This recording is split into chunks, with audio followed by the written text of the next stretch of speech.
Wants Crowder. Shot clock to 7. Spins off of him. LeBron hangs. The reverse is good. As he has said, there's only maybe 7,500 here. It's not 18. That was one of those instances where we, had an opportunity to kind of make a momentum play and we was able to deliver. I know they're going to come in full effect and give us that energy that we need. What's going on, guys? ダンクマンよしです。というわけで今回はもちろんレイカーズとサンズのプレーオフ第3戦についてレブロンと AD の言葉を通して見ていく感じです。そして今回久しぶりにカイリー・アービングについての動画をサブチャンネルに上げたので興味がある方は見てみてください。そして今回ももしも楽しんでもらえたらチャンネル登録と高評価お願いします。それでは本題です。今回のレイカーズはアンソニー・デイビスが34得点、レブロン・ジェームスは21得点と大活躍をして109対95でサンズを倒すことができて、これでこのシリーズの対戦成績は2勝1敗となりました。そしてレイカーズとしてはこのステープルズセンターでプレーオフの試合を行うのは2013年以来の8年ぶりということでめちゃめちゃ久しぶりなんですけど、まずはこのことについてレブロンと AD の話を見ていきましょう。It's always special to play in front of the Laker faithful.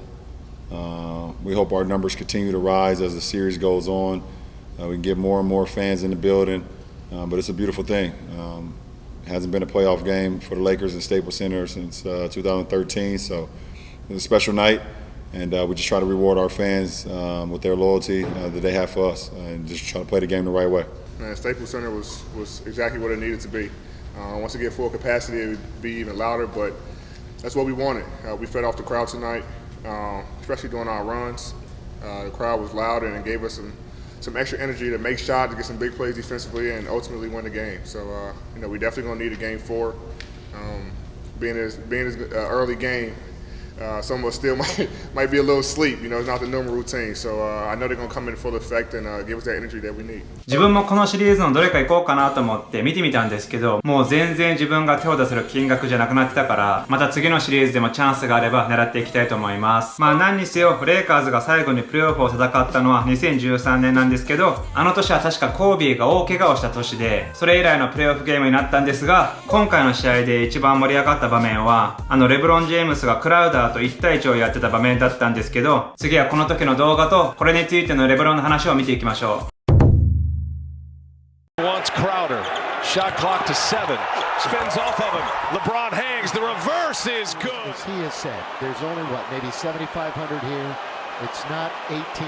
Always, for me and for our ball club, we always trying to make plays where we can get each other excited. We can get our fans involved, get our fans excited about it, because it brings so much excitement to the game.And it's things can be momentum swings. It can work in our favor. That was one of those instances where we, had an opportunity to kind of make a momentum play and we was able to deliver.本当にプレーですごく流れを引き寄せたし、そして何よりチームメイト、特にドラモンドの反応が見ていてとても微笑ましかったです。そしてこのちょっと後にレブロンがこの J クラウダーからオフェンスファウルをもらって、その時も会場は爆発寸前。そしてこの試合前サンズのヘッドコーチによると、クリス・ポールの肩の怪我は問題なく全然いけるということでこの試合にも出ていたのですが、次はこのクリス・ポールについてレブロンの話を見ていきましょう。I don't know. That's a CP question, obviously.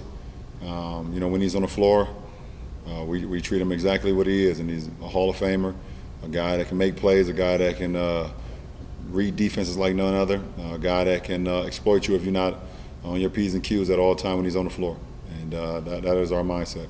レブロンも大絶賛のクリス・ポールだったんですが、彼は今回27分間しかプレーせずに最終スタッツは7得点6アシスト、最終クォーターに至っては2分半くらいしかプレーしませんでした。だけどまた彼の代わりにキャメロン・ペインがね、確か3本ぐらい連続でスリーポイントを決めて、一時はすごい追い上げを見せましたが、なんとかレイカーズが逃げ切ったと。そしてその他のサンズとしてはディアンドレ・エイトンが今回も好調で22得点11リバウンド、そしてデビン・ブッカーがね、彼は今回いまいちでシュート19本中6本しか入らずに19得点、しかも残り30秒ぐらいでシュルーダーにとても危ないファウルをして、これによってフラグラントファウルを取られて退場と。そしてその直後 J クラウダーもシュルーダーに突っかかって彼も退場と、第4戦もとても荒れそうなんですが、次はレブロン・ジェームスの怪我についての話を見ていきましょう。It feels good for me personally to be able to make plays for our team, for my teammates. That's all I care about. I don't care about what anyone else thinks outside of our locker room, outside of our support system, outside of our group. I've always been that way. Obviously, it's been a rough year on me as far as physically with my ankle and dealing with that and still trying to get it back to where it was before the injury.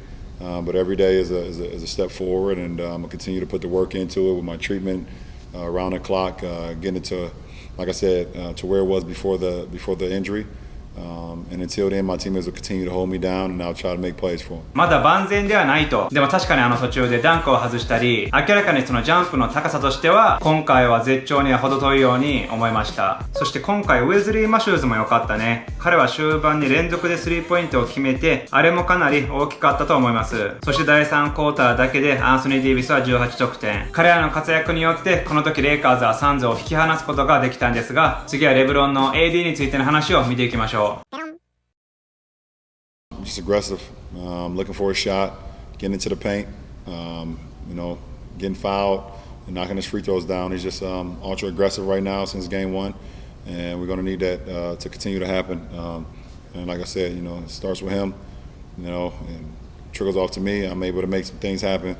But when he's aggressive, we're all aggressive. AD がアグレッシブな時、チームは調子がいいってことなんですけど、ラスが言ってた八村がアグレッシブな時はチームが調子がいいっていう、そのパターンと同じだと。そして他のレイカーズ情報としては、KCP がね、途中で左の太ももを負傷したとして退場したんですが、彼は結局試合に戻らず、これから検査を行っていくそうです。アンドレ・ドラモンドは6得点、11リバウンド。デニッシュ・ルーダーも絶好調で、彼は20得点でした。それでは次はレブロンのこのレイカーズについての思いを見ていきましょう。I got every sense of the history of this Laker franchise. I'm a historian of the game, first of all. So even before I got here, I knew the history of the Lakers franchise. I understood where it started in Minneapolis, come over here, and what year it came to Los Angeles, and knowing the history of the players that came before me before I signed here, and the history from the 60s all the way to the 2000s to the 2010s and things, and the players and the owners. And the coaches and the memorable shots and the memorable plays and memorable everything of this franchise, and it's a historical franchise up there with a lot of other great franchises as well. I'm not going to name them because we're talking about the purple and gold right now. So I relish this opportunity. It's been an honor to be a part of this franchise for the last 3 years. I think I've been here. I think it's been 3 years, and I will continue to love, being a part of this Lakers organization and be a part of the history. もうこれだけ知識があると、もう引退後にレイカーズに関わってコメンテーターとかやってる光景が安易に想像できますよね。そして昨日の動画でも話したのですが、最近ファンの行いがひどいということで、ウエストブルックに対してポップコーンをかけたり、トレイヤングに唾を吐いたり、そしてジャーモラントの家族にひどいことを言ったり、本当にひどいんですけど、次はこれに対してレブロンの話を見ていきましょう。Yes, absolutely. I mean, there's been enough done to protect the players, but we got to continue to do that. And the NBA did a great job, and also the respective teams, Philly, New York, and also seeing Utah as well, protecting our players by banning the individuals that had these instances. That's not a part of cheering for your fans or heckling players or being as loud as you can. All the heckling, that's great. We don't mind that. We're going to hear the boos. We understand that. Maybe be a couple curse words here and there, and we understand that as well. I love that. I'm absolutely okay with that. But there is a line, and I think we're all grown, and we all know what the line is when you cross it. So, to see, Russ get popcorn thrown on him, leaving the game, to see, Trae Young get spit on, and to hear about Ja's family, in the crowd in Utah. Those are things that's not going to represent our league, represent our players, or represent these respective teams, and those teams handle it with the utmost professionalism. So, kudos to the league, kudos to the Knicks, Jazz, and Philly. And we want to continue to move forward. そう、一応この3チームはそれぞれこれらの非道なファンに対して対応はしたんですけど、本当にこれを機にこういった事件が減ってくれることを願ってます。はい、というわけで今回のレイカーズトークは以上なんですが、皆さんは今回の試合についてどう思いましたか？皆さんの感想をコメント欄で教えてください。てな感じで今回は以上になります。ご視聴ありがとうございました。